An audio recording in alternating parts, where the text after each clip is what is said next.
Buenos días, buenas tardes y buenas noches. Bienvenidos a un nuevo episodio de La Pajarilla Podcast. Hoy estamos con la entrevista número 2 y nada más y nada menos que con una persona muy importante para mí y también que considero muy interesante y no es nada más que mi hermanito. Hola, buenos días, buenas tardes, buenas noches, como está la costumbre del saludo. Estoy muy agradecido que el día de hoy pues vamos a hablar de un nuevo tema. La verdad pues en esta ocasión yo quise como proponer lo que vamos a hablar el día de hoy, ya que pues es un tema que pues me empapé, me ha interesado y pues es algo que el día de hoy queremos compartirles. Para comentar aquí a los oyentes de La Pajarilla, a ese uno o dos personas que nos escuchan,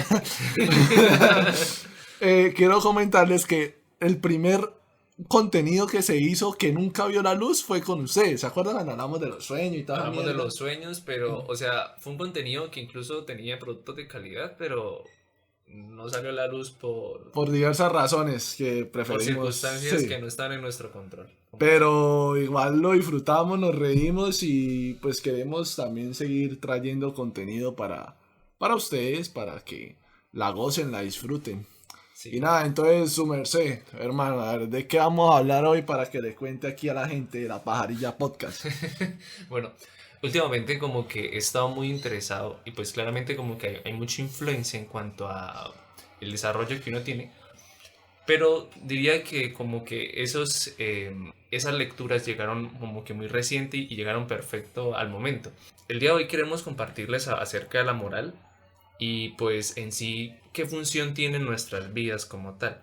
Y si en realidad pues esa función que colectivamente creemos es la que en sí pues tiene esa, valga la redundancia, función en la sociedad. Entonces es algo que ya me ha causado desde un principio como esa cuestión, ya que pues vengo de una familia muy conservadora donde se me han negado muchas cosas y últimamente como que lo que ha sido a lo largo de la carrera me he cuestionado de que si en realidad las cosas están bien y están mal. Tenemos que decir no, porque habla de la carrera. Bueno, mi hermano estudia psicología. ¿Qué semestre va? Ahorita paso octavo semestre. No, ese marica ya se va a graduar. Sí, entonces me he dado cuenta que pues esa iniciativa pues viene claramente desde una parte muy interna mía y pues me he dado cuenta muchas cosas que en realidad pues no hay que enfocarnos tanto en que si las cosas son buenas o son malas, es más bien si son funcionales, si son adaptativas como tal. Y pues me ha parecido tan interesante que pues esto es lo que vamos a hablarles el día de hoy como tal. Listo. Vamos a hablar de moral, sí. O sea, y siempre leí el artículo que me envió, me Sí, pareció bastante interesante. la distinción entre Quiero que ética y nos moral. cuente precisamente por qué la gente dice que hay una distinción entre ética y moral. Creo que eso es una ilusión realmente. Es el primer paso para comenzar del tema. ¿Qué es ética y qué es moral? Pues bueno, según lo que me he podido informar, desde un origen etimológico, o sea, la palabra como tal, no hay diferencia. Lo que pasa es que hubo como un tipo de traducción por parte de Cicerón, no sé si fue filósofo o algo así. Cicerón fue filósofo político, por cierto, lo menciono en el podcast de El infinito en un junco, por si no lo sabían. Lo que usted dice, la parte etimológica, lo que pasa es que los romanos fueron los herederos de los griegos. Y cuando llegó un punto donde los romanos dijeron, nosotros qué estamos produciendo, esta gente empezó a producir palabras, empezó a producir textos y empezó a usar esos No, y términos. no solamente eso, o sea, digamos, si pasó en esta temática de la ética y la moral, también podemos tener el mismo ejemplo con incluso hasta la parte mitológica de los dioses. Claro. Entonces es como un tipo de reflejo en cuanto a el conocimiento, o sea, de alguna manera como que se inspiraron bastante en los griegos, pero lo adaptaron a su forma de ver. Entonces, en este caso, se diría que todo comenzó con la palabra ética por la parte de los griegos, que en sí pues ya venía siendo el estudio, bueno, el estudio, como la apreciación del comportamiento humano como tal. Y pues no enfocaba como tal a si algo estaba bien o estaba mal, sino simplemente se enfocaba en el hacer del hombre. Entonces, pues Cicerón, por hacer una traducción a las lenguas romances, colocó o bueno, propuso la palabra moral para dar el mismo significado de lo que es ética, pero ya en el ámbito romano. Lo que pasa es que, pues, a lo largo de los sucesos se han ocasionado como que ciertas, sí se dice tergiversar, es lo que Sí, se sí se tergiversa, cambia. Exacto. Y pues todo cambia es por el uso. O sea, todo lo que conocemos hoy en día, la mayoría de cosas como tal, no es tanto por lo que significan en su origen descriptivo del concepto, sino más bien el uso que se da. Han llegado ciertos momentos donde la ética y moral o sea, ha tenido ciertas confusiones, han tenido los mismos significados y a la vez diferentes. Y eso ha sido a causa del uso que se le ha dado. Entonces, hoy pues popularmente se dice que la ética es como la parte global, ¿sí? Como la parte macro de lo que viene siendo la conducta humana. O sea, como es el enfoque del quehacer del hombre, y la moral ya viene siendo por la parte de lo que es correcto y que no, pero más enfocada en la parte individual. ¿No era al revés?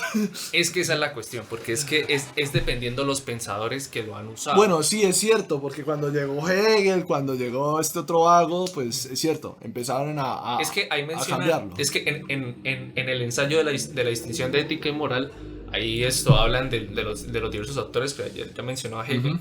No recuerdo en este momento si él usó que la ética era la parte global y la moral individual, pero habían otros autores que hacían lo opuesto. Entonces ha habido esta confusión. Aparte es interesante porque cuando se habla de ética, sobre todo de ética, eso viene, la construcción de la palabra va asociada a un comportamiento, a un hábito. A un hábito, sí. O sea, no es algo con lo que nace. Pero repetido, o sea. Pero sí, es algo que es por algo, no diría Aristóteles, que la excelencia no es un acto, sino es un hábito. O sea, es algo que usted va cultivando. Sí, pero o sea, bueno, es aquí donde nos hemos preguntado, en este caso, si es que la ética en realidad pues sí está enfocada como tal a las cosas buenas, y no, simplemente, o sea, si nos vamos a lo que viene siendo sus orígenes, es que simplemente va es en cuanto al estudio del hábito, como lo acaba de mencionar. Ya lo de la parte de la moral, o bueno, de lo que viene siendo de lo bueno y lo malo, y ya dándole como una entrada a lo que en sí como que Quiere tratar. sí, esto es porque decimos que hay cosas buenas y hay cosas malas, o porque hay cosas que no son debidas y hay cosas que no.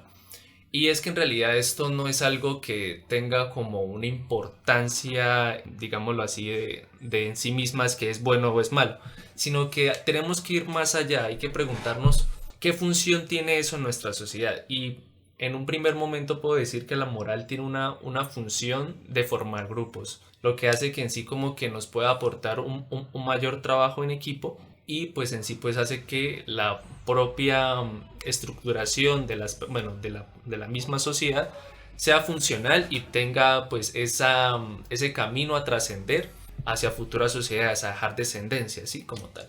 Hace que funcione una comunidad prácticamente.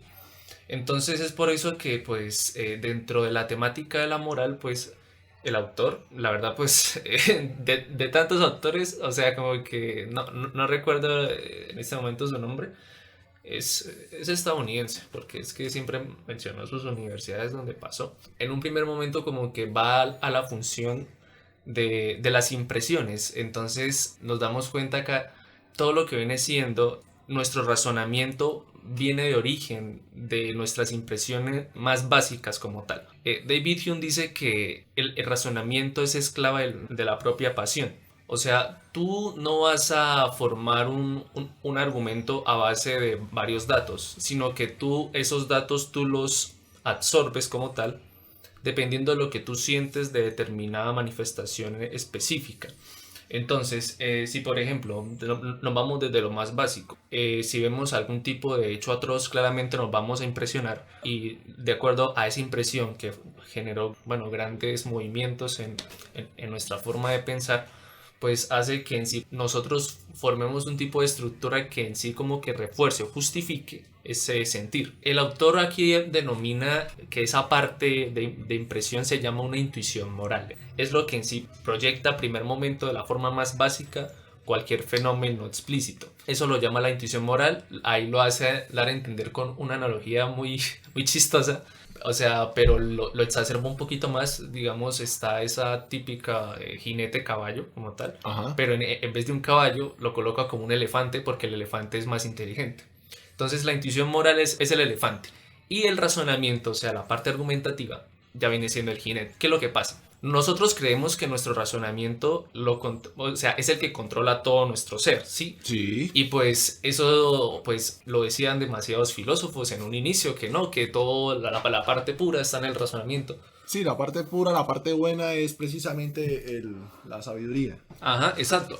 Pero en realidad, o sea, lo que nos genera las cosas más básicas es lo que en sí pues nos hace hacer una estructuración más sólida, lo que en sí pues creemos debido, ¿no? Entonces, él da esta analogía, pues es de acuerdo a las impresiones que nosotros tengamos, como ya mencioné, que nosotros formamos nuestro razonamiento. Si uno piensa en tratar de convencer a alguien como tal de que uno tiene la razón de algo, pues uno no tiene que atacar directamente al razonamiento, porque es que el razonamiento en sí no es como la parte central del hombre, como tal, según expresa el autor del libro, sino que desde la parte más básica hay que convencer al elefante, no hay que convencer al jinete, porque el jinete es el abogado como tal del elefante. El jinete sirve, como lo dijo, y acá hago la conexión que dijo David Hume, la pasión es la dueña del propio razonamiento y el razonamiento es el que aboga a la pasión como tal. Es que técnicamente nosotros somos animales que estamos gobernados por pura química. Exacto, y pues aparte, bueno, y también sumado a eso, entonces nos damos cuenta de que en sí todas nuestras leyes como tal, digamos en esta sociedad, todas nuestras leyes vienen siendo es por lo que sentimos. O sea, si esto nos hace sentir mal y si eso es colectivo como tal, si eso funciona, pues mire, esto no se debe hacer como tal. Si hay algo que en sí no nos agrada y esto pues o sea, nos beneficia a todos, pues esto es algo que es debido. Pues acá ya como el ejemplo que ahorita mencioné, lo de matar o no sé, si ya la parte social un poco, no sé, un día de descanso, dos de pronto, un día semanal de descanso en el trabajo, eso es algo bueno, pues todos están de acuerdo. No, por ejemplo, también Algo la así. parte de la crueldad. Antiguamente, bueno, vámonos hasta los romanos. Antiguamente era muy común ver en un coliseo que dos personas se mataran y todo el mundo lo celebrara. Y ahora esa vaina es terrible, mejor dicho, o sea, es deplorable. Incluso hay un cambio tan drástico que ahora hace unos 50, 60 años era perfectamente normal usted ir a una plaza de toros y ver cómo al pobre toro lo volvían nada, le quitaban las orejas, lo maltrataban. Y ahora se están trabajando en proyectos de ley que impidan también el maltrato animal, porque la sociedad se ha vuelto también más sensible y más empática con los seres no humanos que tiene a su alrededor. Entonces, digo yo, porque ya es personal, y bueno, también lo que leí, que uno cree que el razonamiento es lo que puede dar una decisión práctica, pragmática, y no siempre es así, porque el razonamiento es frío, y el razonamiento a veces llega a decisiones que son terribles, porque el razonamiento generalmente se enfoca en el ente que lo está haciendo, o sea, solamente piensa en sí. Cuando entra una parte emocional, ya entra la parte de la empatía, la parte de sentirse en los zapatos del otro, la parte de estar conectado con los demás, porque somos sociedad, y precisamente lo que decía, de que eso es lo que permite que una sociedad se junte, porque esa parte que no controlamos, que es emocional, permite que tengamos buenas o tomemos buenas decisiones. Y eso es lo que pues poco mucho ha permitido que nosotros avancemos y que se hayan dado ciertas cosas y que tengamos ciertos logros. Exacto. Hay algo que también este autor cita y pues también es otro libro que es muy interesante que se llama Animales a Dioses, pues hace referencia a los cazadores recolectores, o en este caso somos o sea, somos nosotros como tal, y pues en un inicio más prehistórico, ¿sí? Los que en sí pudimos trascender como tal, como sociedad, fuimos nosotros. Y en este caso vimos que la capacidad de nosotros de tener emociones como tal fue la función que hizo que pudiéramos ir dejando más descendencia, tener como esa capacidad adaptativa y de sobrevivir. Hay una anotación que tengo que hacer aquí importante. Decía uno cosas que ve en internet, hermano. O sea, cuando uno va ando en Facebook, en Instagram, uno ve cosas, pero es interesante. Decía, ¿en qué momento nos dimos cuenta que nosotros ya éramos una sociedad y no éramos unos salvajes? Entonces uno cree que es cuando se inventó cierta cosa, la rueda, una herramienta, yo qué sé. Y decía, no, fue cuando alguien se rompió una pierna. ¿Por qué? Porque es que cuando alguien se rompió una pierna, tocó que parar, tocó que cuidarlo, tocó que esperar hasta que se recuperara y pudiera andar por sus medios. Porque la parte del razonar, del pensar o la parte práctica diría, esta es una carga, dejémoslo botado y sigamos nosotros.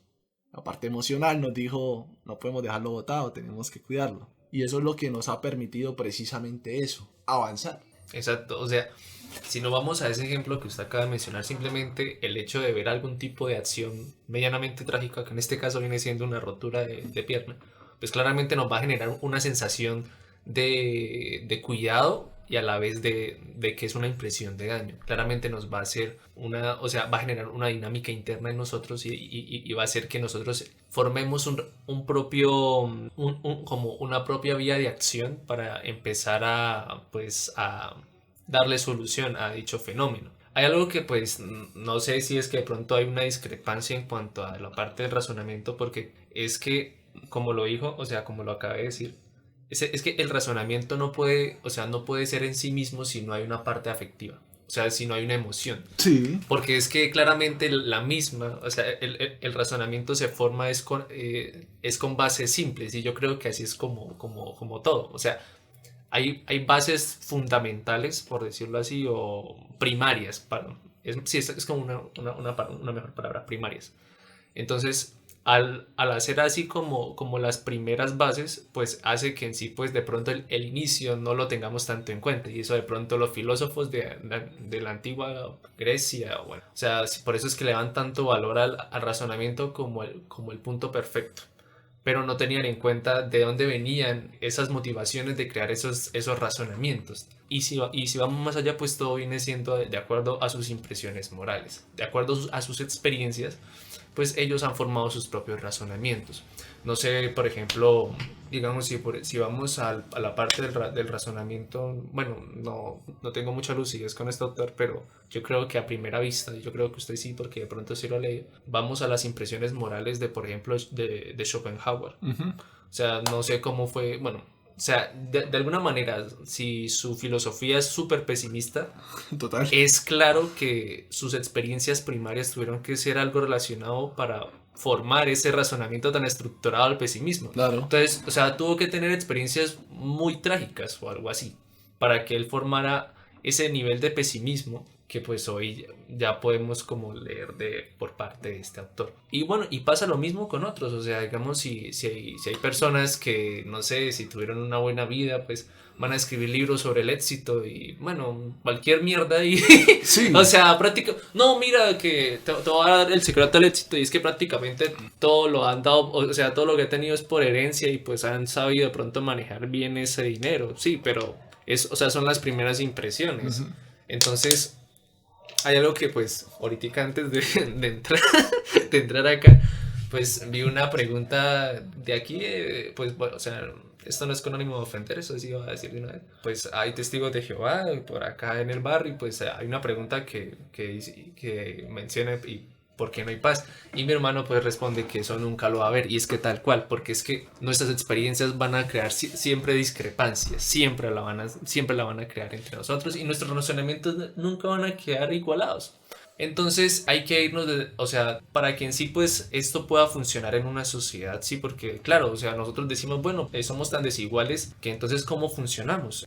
Hay que irnos a las partes más básicas. El autor, esto propone la teoría de los seis fundamentos morales, donde la primera, la más básica, viene siendo el cuidado del daño, que claramente pues es todo lo que ya mencionamos. Nosotros vemos algo que de pronto nos puede incluso potencialmente afectar a nosotros y reaccionamos frente a ello.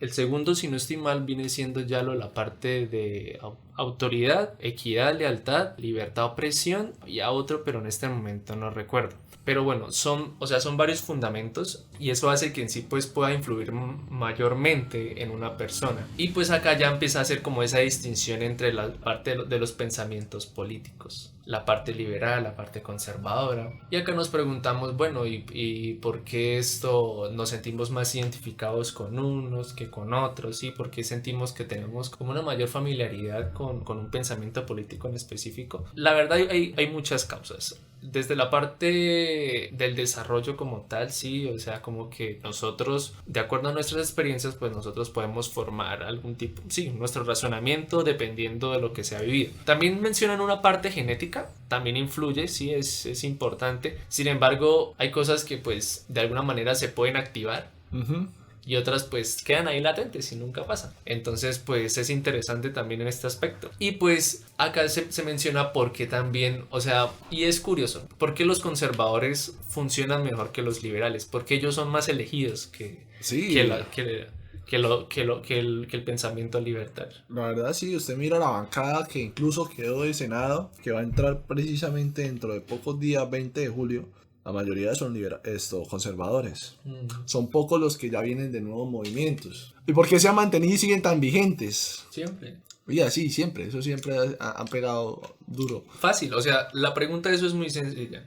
¿Por qué funcionan? La verdad, pues, como digo, como hemos empezado diciendo, la moral es, o sea, tiene una función adaptativa. No hay que mirarla y que no, esto hace que nosotros elijamos que está bien y que está mal, no. Sino que esto funciona para que podamos vivir en armonía y en sociedad. Entre comillas. Entre comillas, pero hace que funcione. Sí, pues. Esa es la función de la moral. Estamos en un punto donde, pues sí, hemos funcionado poco, mucho, pero ahí Sí, vamos. digámoslo así, pero esa es la eso es la función de la propia moral, hacer que la sociedad tienda a funcionar, tienda a trascender, tienda a dejar descendencia como tal, y pues traiga orden pues valga la redundancia, a una propia sociedad. No hay que mirarlo tanto de que pues esto está bien o esto está mal. Porque es que en realidad esos valores, a mi forma de ver, son muy relativos. Porque es que ciertos fenómenos no van a generar las mismas impresiones en mí que como lo pueden hacer en otro sujeto, ¿sí? De pronto, bueno, eso depende también mucho en el pragmatismo de la propia persona, en cómo en sí lleve esas acciones a fin y a cabo. Entonces, por ejemplo, vamos a algo muy básico y eso es algo que yo incluso por eso me empecé a cuestionar en algo tan básico como, por ejemplo, salir con amigos a tomar unos tragos. Claro, echar pola, hermano. Exacto, o sea... Hay que echar pola, muchacho, hay que echar pola. O sea, bueno, vamos a eso, a ese ejemplo tan burdo, por decirlo así, tan básico, pero podemos sacar algo muy valioso. Si acá diferenciamos dos personas, que una, listo, la primera es muy cuidadosa, sí, o sea, como que, bueno, tiene... Responsable. Sí, responsable. Es una persona funcional en ese sentido.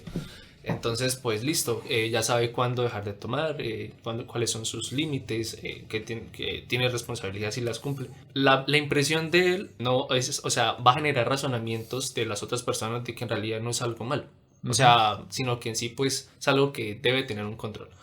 A diferencia de otra persona que de pronto en un pasado vivió de una manera desordenada, porque en sí, pues, el placer, pues, nos lleva de pronto a tomar malas decisiones. A tomar malas decisiones, a ser un poco más condescendientes con las mismas.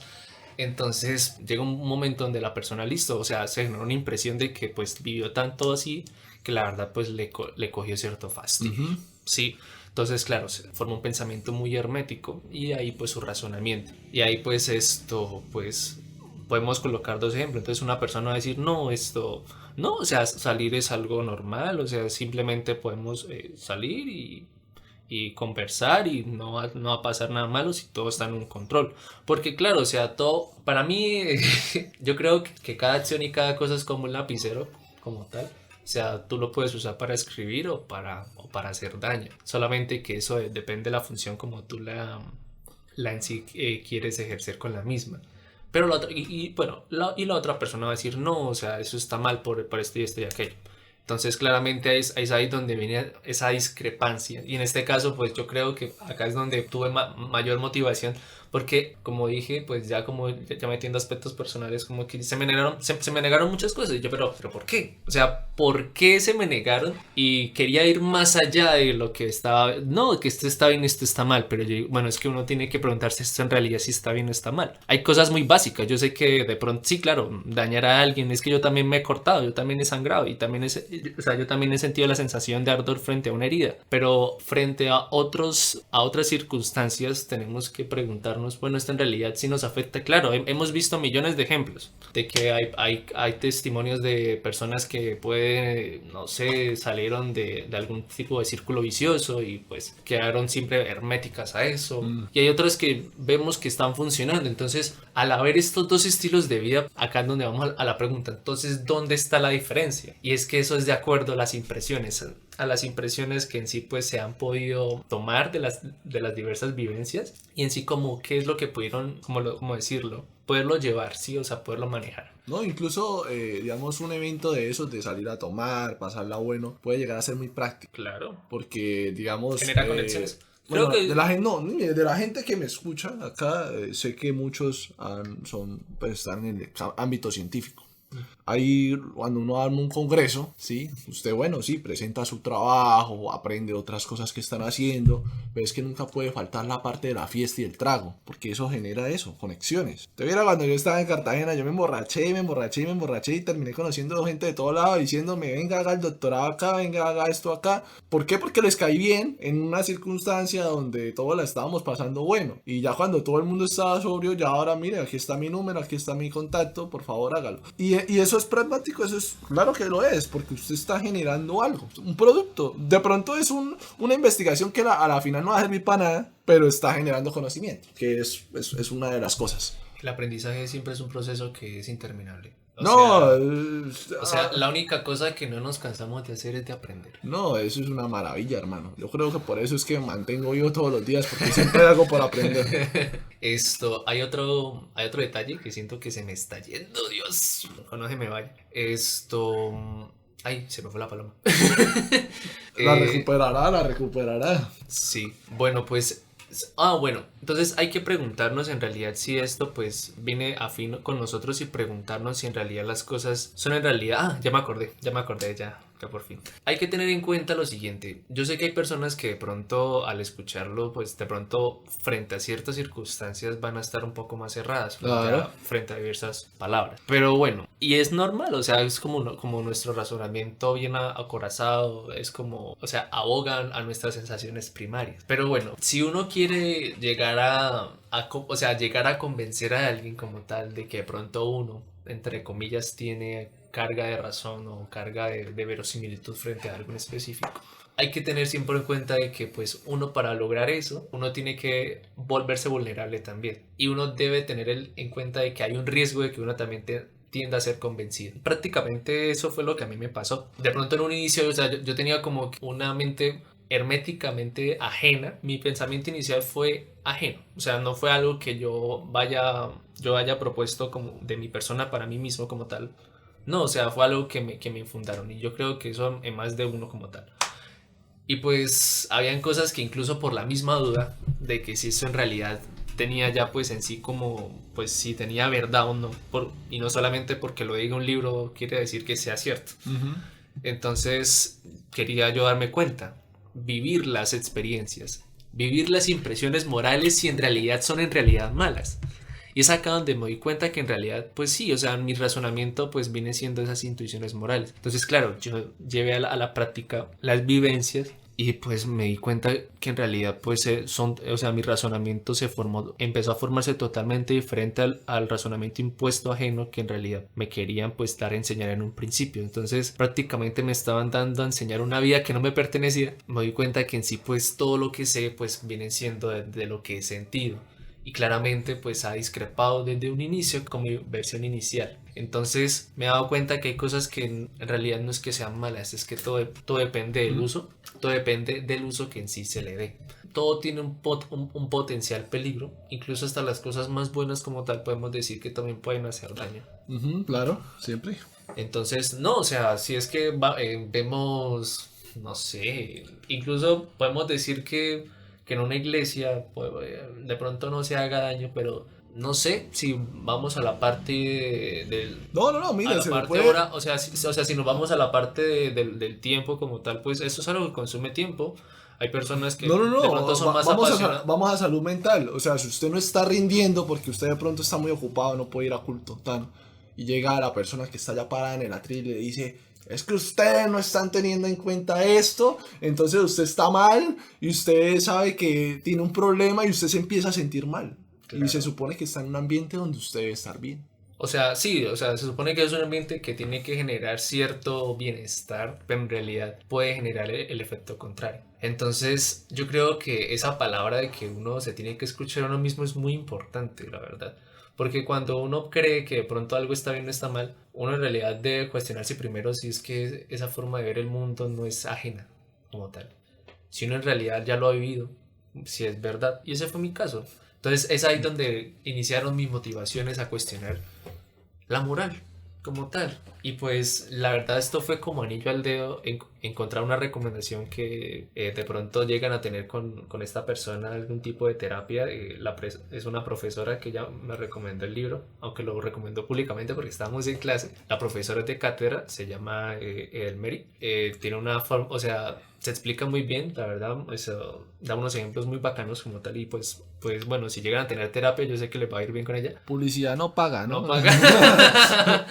Entonces, pues, recomiendo el libro. El libro se llama La mente de los justos. Y pues, bueno, o sea, eso fue como que, o sea, como la señal de empaparme del tema. De en realidad, bueno, listo. Yo sé que me cuestiono de que las cosas no son como deberían ser como tal, como me las han infundado desde un inicio. Pero entonces, listo, busquemos una justificación o sea, un poco más acertada. En realidad, ¿por qué? Y claro, entonces no, o sea, no es tanto en función de que las cosas son buenas, no, estas son malas o son intermedias. No, es que son funcionales, es que todo tiene o sea, todo tiene un insumo adaptativo. Y es ahí donde lo que hace que todo funcione es por su nivel de adaptación. Entonces, bueno, no, bueno, la verdad creo que acá sí lo que diga es mentira, pero no sé si fue parte de lo que propuso Darwin, porque creo que también su trabajo fue derivado de Wallace. Pero el caso es que en sí, pues todo ha venido siendo por adaptación prácticamente. Pues Eso es sí. lo que ha dado en sí que las... O usted se adapta o bailas. Exacto, sí. Y otro tema así que ya como que viene siendo como el último tópico que en sí pues menciona el autor como tal. Viene siendo de que listo, nosotros trabajamos en equipo pero también somos individuales. También tenemos una parte, él menciona esta frase glaucónica. O sea, como que siempre nos vamos a enfocar es como en nuestra forma de ver qué impresión nosotros damos como tal. Y pues sí, eso es muy cierto. Yo creo que todos tenemos como esa parte particular de nosotros, individual, sí, eso está bien y pues en cierto momento puede llegar a funcionar, pero claramente si vamos a hablar de varios millones de años como tal, para que logre una sociedad trascender tanto tiempo, tiene que haber ya un trabajo en conjunto con otras personas y tener los mismos objetivos. Entonces, listo, él menciona que nosotros, listo, somos individuales, un 90% chimpancé, porque los chimpancés, y también es un ejemplo que cita del autor israelí de Animales a Dioses, que los chimpancés, o bueno, que los primeros humanos, así, pues que no todavía como ese pensamiento de emociones como tal, los primitivos, por mucho, podían trabajar hasta 150 miembros en algo en específico, y ya.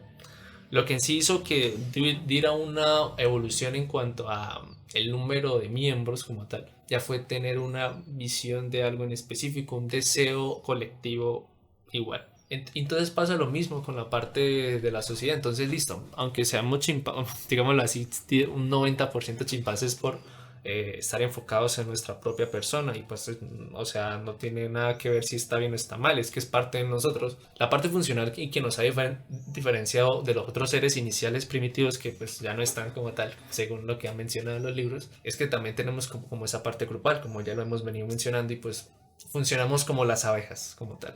Entonces, esas abejas, pues, bueno, las abejas, ya sabemos, tienen como un espíritu de colmena, ¿sí? Trabajan unidas. Y eso hace que, pues, ha hecho que nosotros podamos trabajar. Y menciona algo curioso que se llama el interruptor de la colmena.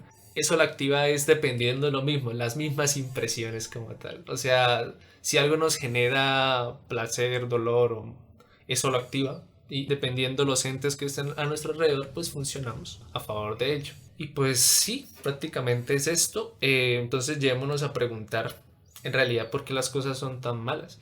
Hay algo que le estaba mencionando a mi hermano la semana pasada y la verdad me pareció un ejemplo que a mí me sorprendió bastante. O sea, yo dije, puta. Yo dije, madre.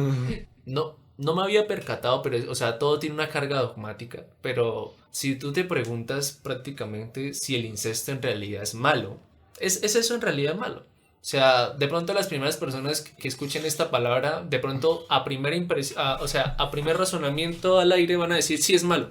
Pero pregúntale, pero pregúntale por qué es malo. ¿Por qué? ¿Por qué lo es? No, me parece curioso porque muchas de esas personas que me van a decir es malo son muy religiosas. Y por ejemplo, no saben que Abraham se casó con la prima. Cuando había más gente.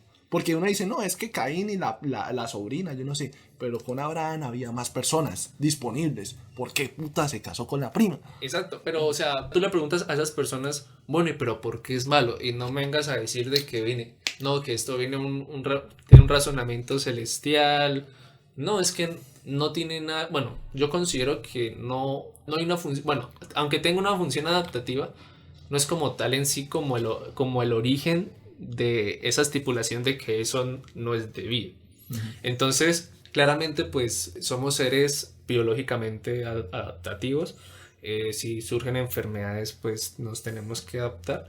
Y muchas de esas, pues han sido pues logradas por cruces.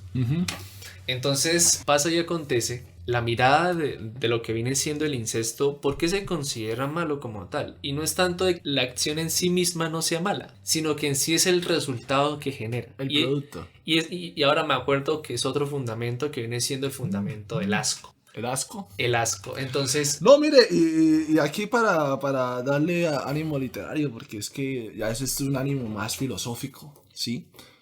100 años de soledad es el mejor ejemplo para la parte de este tema específico. Sí, los Buendía se mudaron de allá porque casi todo era primos con primos y yo no sé qué. ¿Y cuál era el gran temor de todos los Buendía?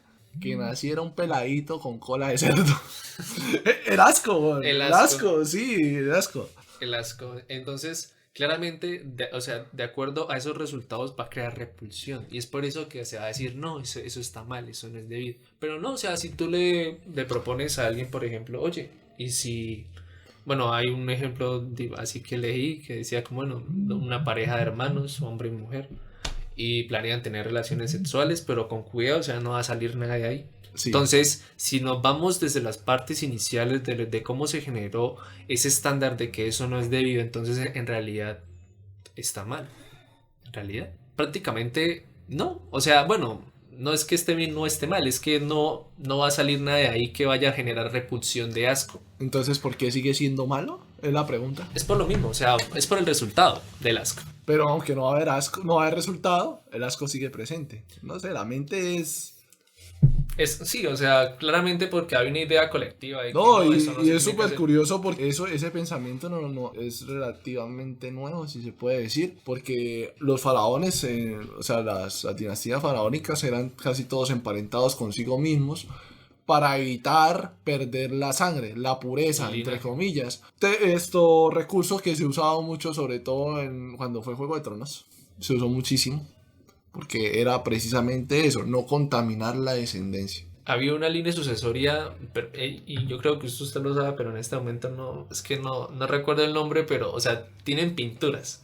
Y no sé si es de la época victoriana, donde, o sea, era una monarquía donde prácticamente era entre, no sé si era, creo que era entre hermanos, y sus pinturas, o sea, todos tenían como una quijada pronunciada. Ajá. Y, o sea, todos tenían los mismos rasgos, pero tenían sus dificultades como tal en cuanto a Claro. la parte física. Tutankamón era hijo de hermanos. Tutankamón, o sea, nosotros conocemos a Tutankamón. O sea, yo no sé, marica, por qué se hizo famoso si ese marica no hizo nada. Se hizo famoso fue porque no le robaron la tumba, entonces la tumba se mantuvo intacta. Y no se la robaron porque la tumba era una porquería, o sea, no merecía una tumba súper buena. Según toda esa reconstrucción arqueológica, se demostró que el vago le tocaba con su bastón, era bien feo, precisamente por eso. Y eso no es práctico. Eso incluso creo que explica por qué muchas monarquías tenían hijos. Y llegaban a tener tantos porque es que les morían.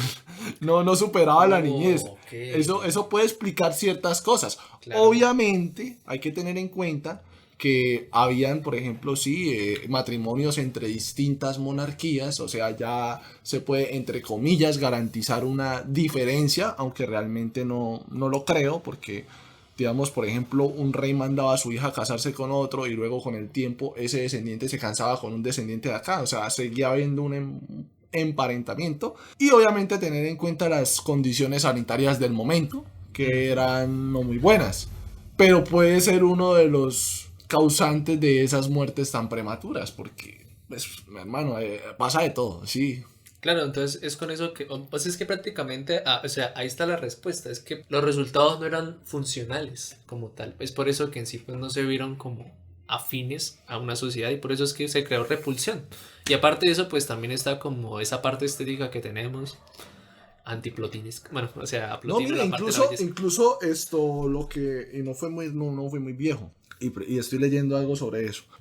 Cuando me vi la serie de los zar, sí, hablando de los últimos zar, el zar Nicolás II y la zarina Alejandra, antes de la Revolución de Octubre, ellos recuerdo que intentaban tener el descendiente del zar, sí, o sea, que naciera un chamito, y tenían puras niñas, hasta que nació un chamito, y ese chamito, ¿viene qué le pasó?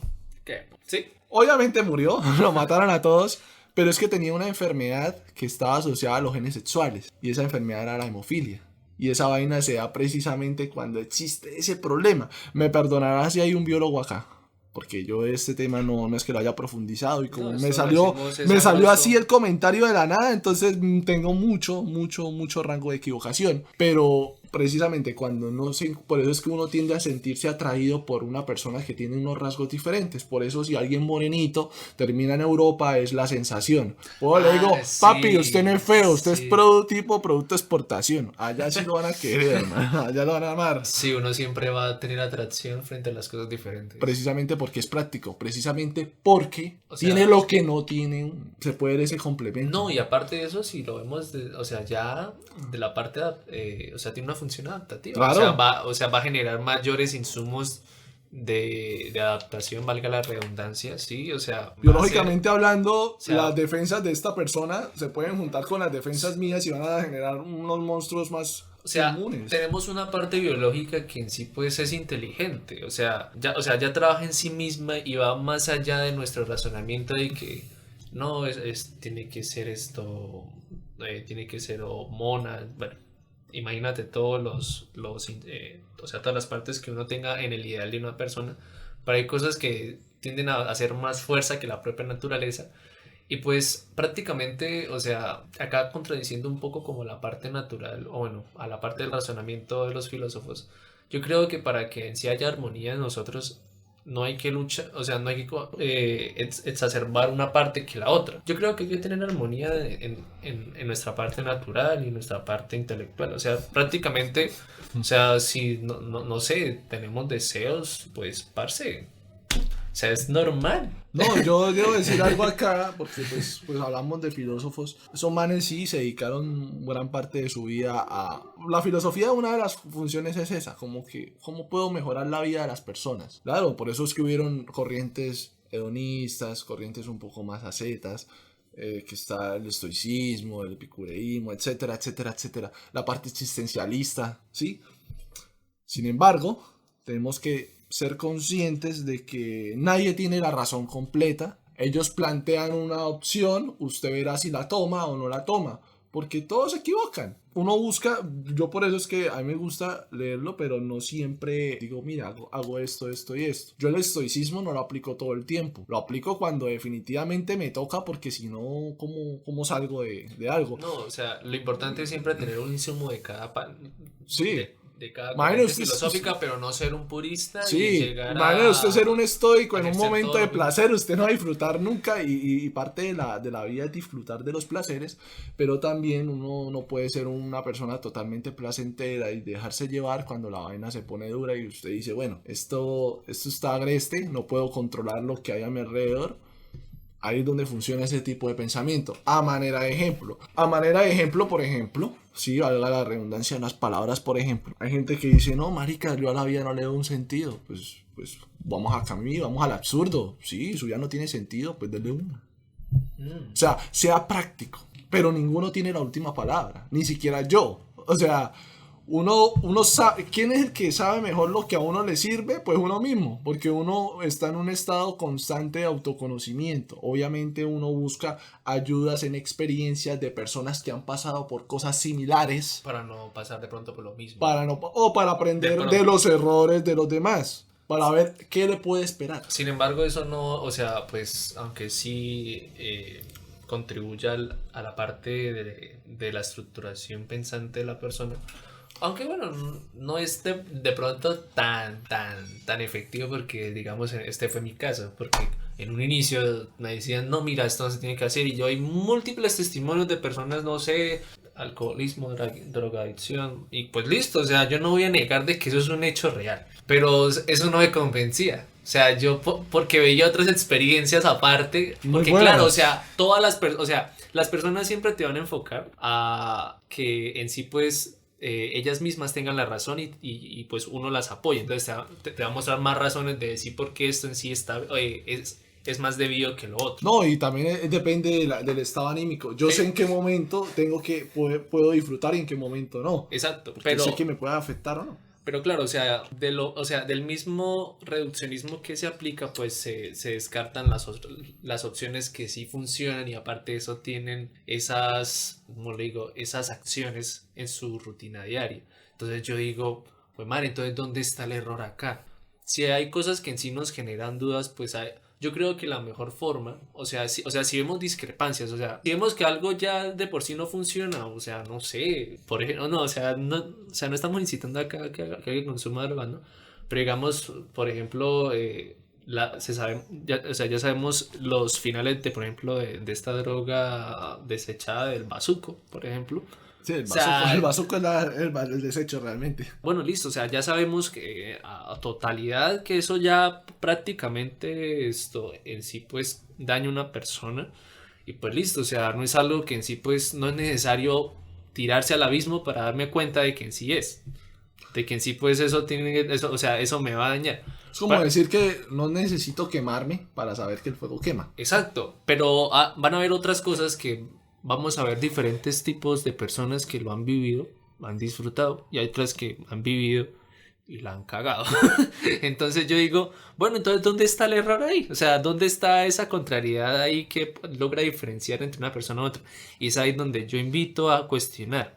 O sea, si en realidad uno piensa que eso en realidad está mal, por ejemplo, o sea, yo también decía, y con el mismo ejemplo del incesto, o sea, pero porque es malo. O sea, si yo no veo que en sí pues vaya a dañar como tal. Bueno, sí, conozco el resultado, pero sí, o sea, si en realidad si los dos hermanos se cuidan en realidad, pues eso no va a generar daño. Bueno, tampoco es que no estamos promoviendo tampoco.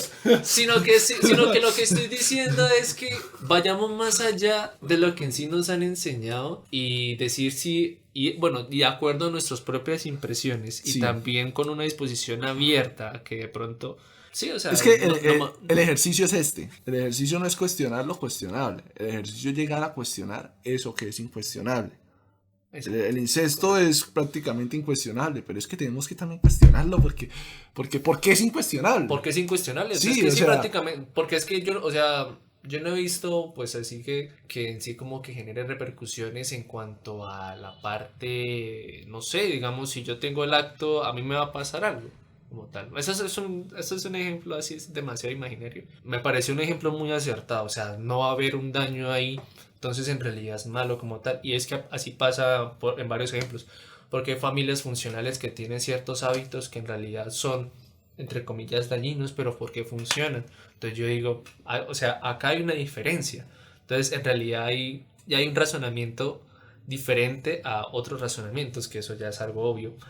Pero claro, o sea, tenemos que ver cuál es la diferencia de las intuiciones que han podido en sí vivir, que han podido experimentar por sí mismas y en realidad dónde está la diferencia que hace que en sí sus propias estructuraciones racionales pues generen como esas defensas o esas defensas prácticamente a esta forma de ver el mundo. Entonces sí, hay que ir a eso, Entonces claro, eso fue lo que yo empecé a hacer prácticamente pues me abrí ciertas cosas con con la posibilidad de cambiar, de terminar convencido y sí, prácticamente convencido. Y ahora pues sí, mucho mejor. Y ya pues como ya por últimas palabras, pues bueno, hacer un resumen de todo como tal. Yo creo que es una costumbre que el autor del libro de la mente de los justos hace. Es curioso, o sea, siempre cuando propone algo siempre dice, y en resumen. En resumen. Esto, pues primero, la diferencia entre ética y moral, la cual no hay diferencias desde un origen etimológico, porque ya de un nivel práctico, pues sí lo tiene. Pero está mal usado el término. Está mal usado el término. Bueno, esa es como, la primera conclusión. La segunda conclusión es en sí cuál es la verdadera función de la moral en nosotros, qué tipo de funcionalidad tiene. Entonces, claramente, como ya hemos manifestado en este podcast, en realidad pues tiene una función más adaptativa hace que en sí pues una sociedad tenga dinamismo, que tenga esa estructuración funcional en la propia sociedad de cada uno de sus miembros, detectar en sí cuáles acciones son correspondientes para ciertas personas con ciertas características que pueden así aportar a una sociedad.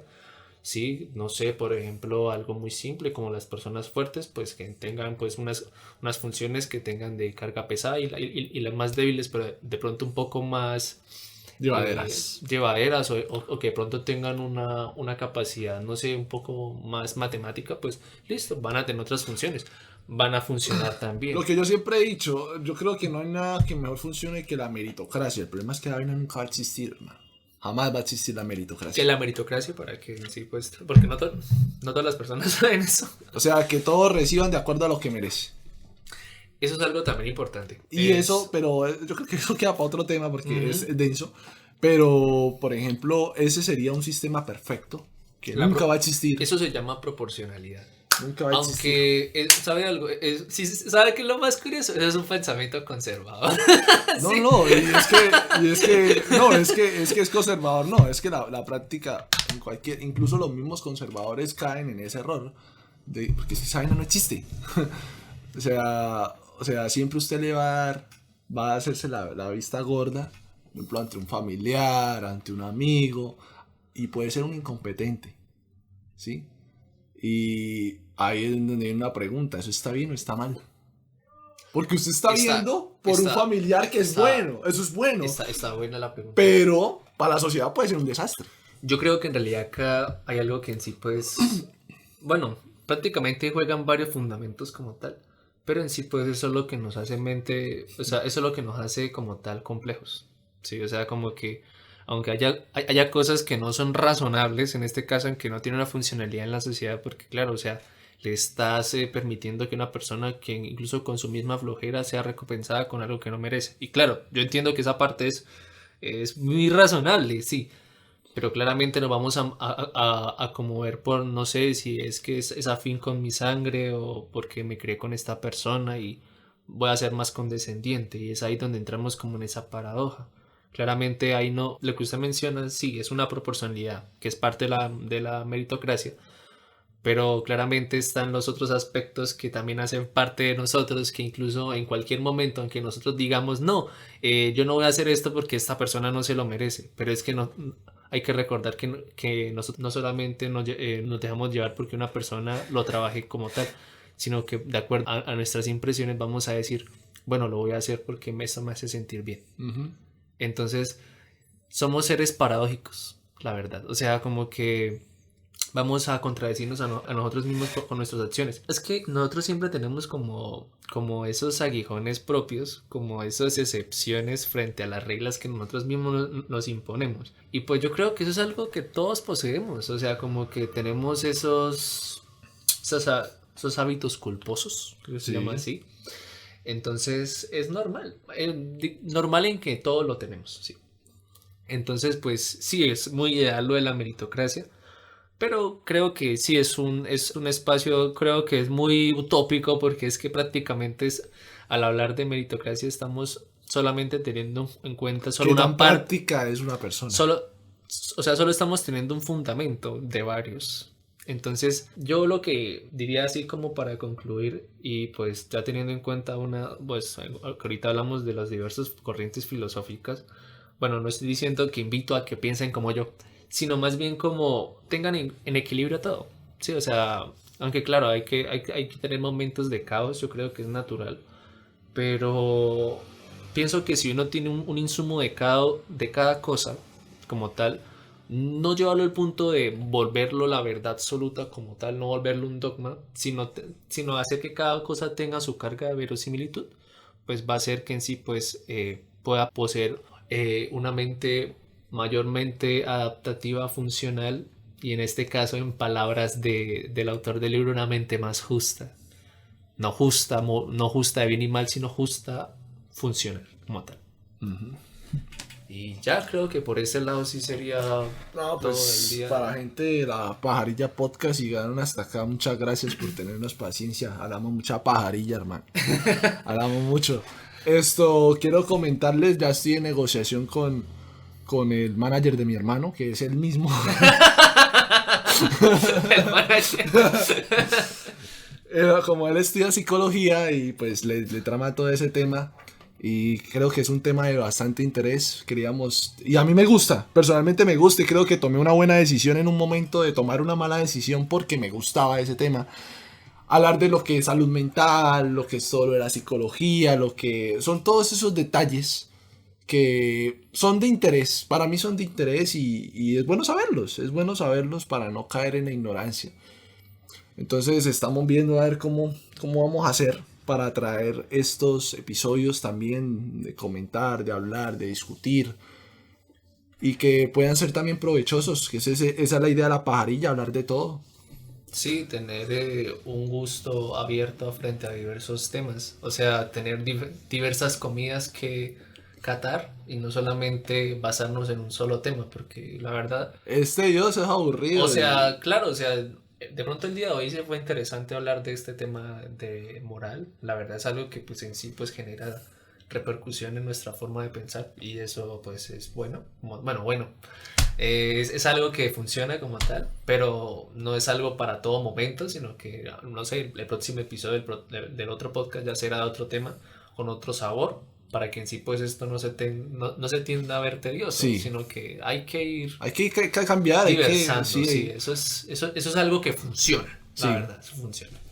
Y nada, entonces, por favor, sigan las redes sociales, Instagram, Facebook.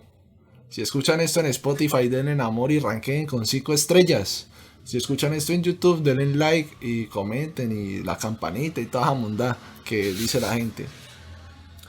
Y nada, por ahora preparando más podcasts para todos ustedes. Ese una o dos personas que me escuchan, de las cuales una soy yo. Pero no, haciéndolo con toda la actitud porque esto es chévere, Sí, la chévere. verdad es bastante bacano. Y nada, lo que le digo, la invitación está abierta. Sí, yo creo que puede ser de mucho interés. Y nada, como diría por ahí, y si no los vuelvo a ver, buenos días, buenas tardes y buenas noches.